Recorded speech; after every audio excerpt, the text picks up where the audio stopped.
My understanding of Dharma is that it's split into two separate forms, generally speaking.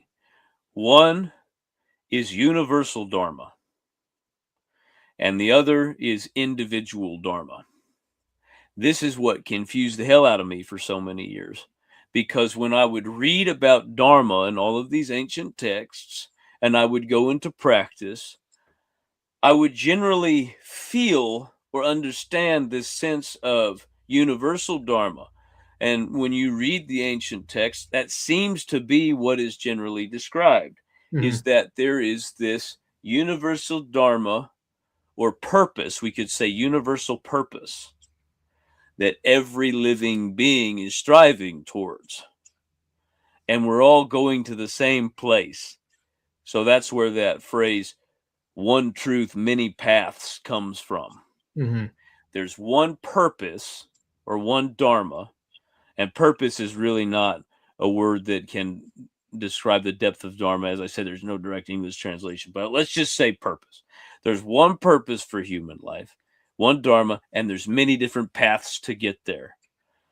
Okay, so that's a universal expression of dharma, and we'll get into more of the details of that in a bit. But then there's an individuated expression of Dharma. And the reason I came to this conclusion in my own practice, that there's these two forms, was because I was deeply depressed by the idea of universal Dharma. Because when you follow it through to its logical conclusion, you would find that uh, my hat and your necklace and the tapestry behind you and the books behind me and the way that I speak and the way that you speak, all of this is wrong. Hmm. And it's adharmic at some level because we're not experiencing universal expression. Universal expression of Dharma is everything is one. This is the oneness principle. So everything combined into one.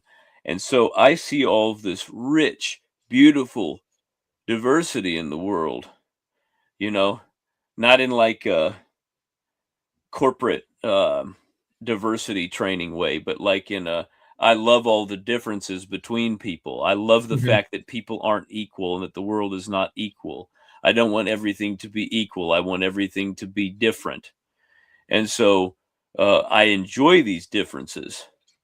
So then I realized, oh, okay, well, there is a what you can initially perceive as a shadow of Dharma, which is that which breaks up the universal expression of purpose, and we have individuated expression of purpose.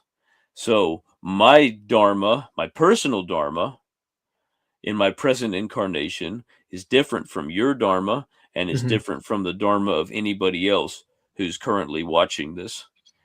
Uh, and everything has its individuated Dharma as well.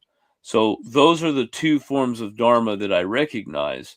Now, we can get into a lot more discussion of what the implications of that is, what it means to have a personal Dharma, how you can know what your personal Dharma is, how you can live according to your personal Dharma. But before Hmm. we get into any of that, I want to hear from you. And what is your understanding of Dharma? Yeah. So my understanding of Dharma is correlated to that individualized perspective of Dharma. And that is your Dharma is what makes you you. It is your fundamental nature. It is your essence. It is literally what has been designed from your, not only just your body, but also your mind, your soul, your spirit, all the aspects of the self. It is your essence and it is your expression of consciousness, your specific expression of consciousness that is unique to you, and that is what makes you you, and that's what makes you an individuated being. And this is again something that every Aryan strives for. Everyone on the Aryan path and the Aryan tradition strives to access this, and your individual dharma might be more correlated to universal dharma, but it's still your individualized destiny and your individualized expression of consciousness that is aligned and geared towards that innately, naturally. It's not something that we were conditioned to do. Of course, there is a nurturing aspect to the nature, but it is a very, very core principle of your being that majority of people in the modern day world are not only completely oblivious to the concept of Dharma, but also the underlying essence of their true nature, which is why they search and seek for things outside of themselves to be able to kind of fill that void of what Dharma is, whether that's through getting money, getting cars, getting clothes, getting hoes, all these things, especially as men in the modern day world, what we're all programmed to do with these influential figures, you know, the Andrew Tates, the red pill guys telling us that this is what it means to be a man. Your version of what it means to be you is different than what version it is to be me. You know, like a tiger has its own dharma, which is to be a predator. A cow has its own dharma, which is to be an herbivore.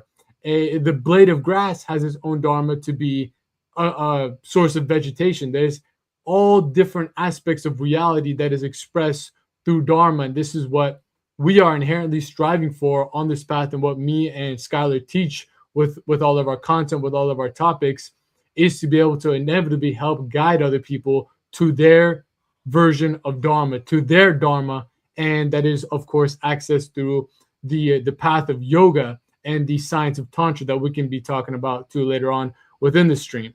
For the full lecture, click the link posted in the pinned comment down below.